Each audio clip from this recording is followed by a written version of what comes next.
রাজবাড়ির পুজো তো আমরা অনেকেই দেখি, কিন্তু পুজো উপলক্ষে এমন সাজো সাজো রব খুব কমই পাওয়া যায় বর্তমান রাজ পরিবারগুলিতে।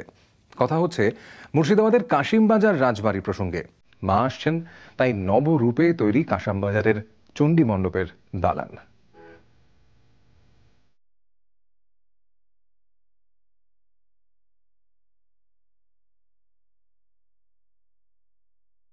সাবেকিয়ানা ও ঐতিহ্য আজও অমলিন কাশিমবাজার রাজবাড়িতে।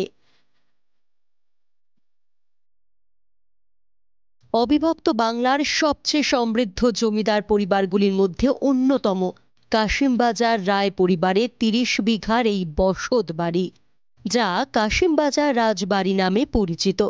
২৫০ বছর পেরিয়েও এই রাজবাড়ি আজও সগর্বে মাথা উঁচিয়ে দাঁড়িয়ে। এর সঙ্গে জড়িয়ে নানা ইতিহাস। মারাঠা দস্যুদের আক্রমণের হাত থেকে রক্ষা পেতে ১৭৪০ সালে কাশিমবাজারে এসে বসতি স্থাপন করেন রায় পরিবারের সদস্যরা। বাংলা, বিহার, ওড়িশার রাজধানী মুর্শিদাবাদ তখন সিরাজদৌল্লার শাসন কেন্দ্র। এখানে এসে রাজা দীনবন্ধু রায় তৈরি করেন সুদৃশ্য কাশিমবাজার রাজবাড়ি। প্রতিষ্ঠা হয় লক্ষ্মী মন্দির এবং চণ্ডী মণ্ডপের। তারপর থেকেই দুর্গা পুজো শুরু।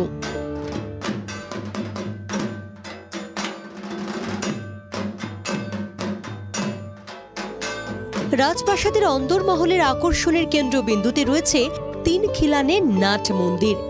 এখানেই প্রতি বছর দেবী দুর্গা পূজিত হন। কাশিমবাজার চণ্ডী মণ্ডপে কথাই রয়েছে এই জায়গাতে একসময় পুজোর ৪টে দিন একেবারেই গমগম করত, যেখানে যাত্রা, নাটক, একাধিক মনোরঞ্জনের জন্য অনুষ্ঠান হতো।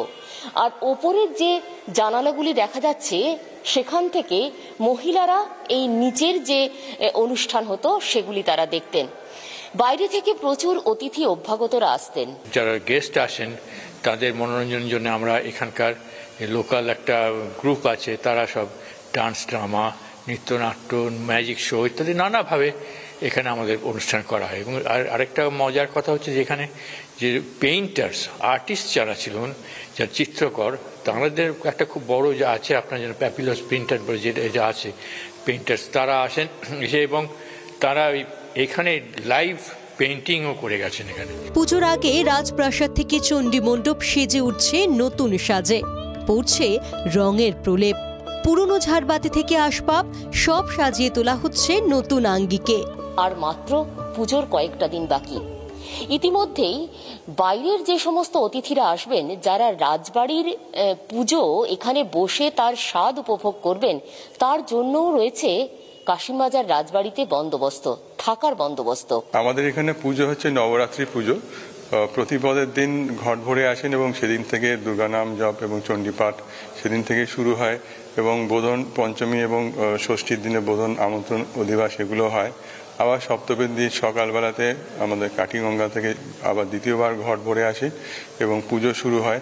তো 9 দিনের পুজো, মানে এটা বরাবর এই প্রথাতেই চলছে এবং যারা আসেন এবং যারা আমাদের কাছে থাকবেন তারা সব পুরোটাই উপভোগ করতে পারবেন। ঐতিহ্য ও বনেদি আনায় নির্ভর করেই সিংহবাহিনী দেবী পূজিত হন এই রাজবাড়ির ঠাকুর দালানে। পুজোর কটা দিন আলোর রোশনাইয়ে সেজে ওঠে গোটা রাজবাড়ি। আমাদের আলাদা পাঠ আছে মায়ের পুজোর, যে তন্ত্রমতে যেটা আগে পূর্বপুরুষ তারা করে গেছিলেন এই পরিবারে, সেই তন্ত্রমতে সেই পুজো ধারাবাহিকতা বজায় রেখে পুজো করা হয় এবং পুজোর প্রতিটি অনুষ্ঠান, আচার অনুষ্ঠান, সেইগুলোই আমরা নিয়ম পালন করে থাকি। এখন যারা পুরোহিত আছেন তারাও খুব ন্যায়নিষ্ঠভাবে পুজো করেন। বংশ পরম্পরায় হ্যাঁ হয়ে চলেছে, সেইভাবেই হয়ে চলেছে। কাশিমবাজার প্যালেস অফ রয়েলস রাজবাড়িতে রাজকীয় আমেজে রাত্রিবাস করে রাজকীয় খানাপিনার সঙ্গে রাজবাড়ির পুজো দেখা, এই সুযোগ পেতে কিন্তু রীতিমতো লড়াই চলে।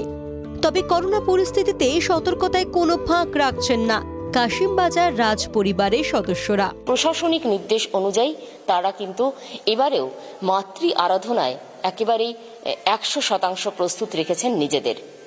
ক্যামেরায় রঞ্জিতের সঙ্গে সোমা, জি ২৪ ঘন্টা।